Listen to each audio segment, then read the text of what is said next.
Tonight, we want to revisit with a mom and dad, both first responders who tragically lost their daughter to COVID-19. The first child in Michigan to suffer this fate when doctors here and really around the world had no idea what this virus was or how to tackle the treatment for a child. As a 26-year veteran of the Detroit Police Department, Lavondria Herbert knows a life can be stolen without warning, as does her husband, Ebby Herbert, a veteran Detroit firefighter. But these first responders who put their lives on the line to save others were up against an unknown silent killer when COVID-19 invaded their lives, first attacking Lavondria. I had posted on Facebook that I had lost my taste and my smell. But never did they imagine this new villain would seep into the head of their baby girl, Skylar, a daughter who came as a surprise pregnancy for Lavondria at age 41. I just didn't think about her having COVID. For this little 5-year-old who loved teddy bears and dance, the dark turn began on Friday, March 26th, with a headache and her gut-wrenching cry. That's not a regular cry.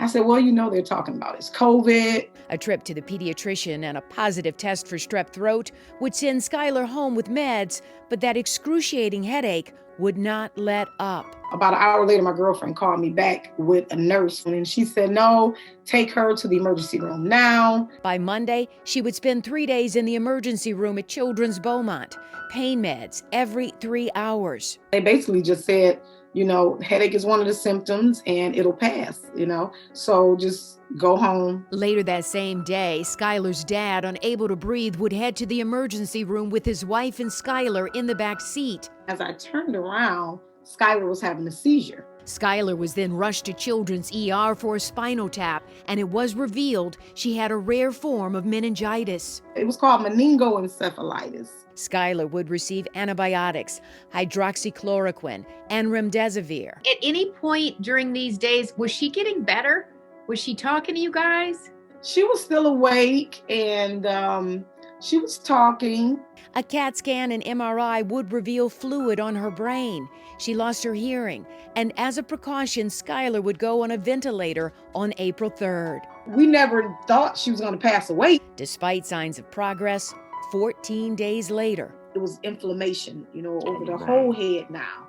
The doctors removed a portion of her skull to relieve pressure, but it was on April 19th that the most heartbreaking news would come. So you telling me that my 5-year-old daughter is dead? Family and strangers so touched by Skylar, her image has been created by artists and children.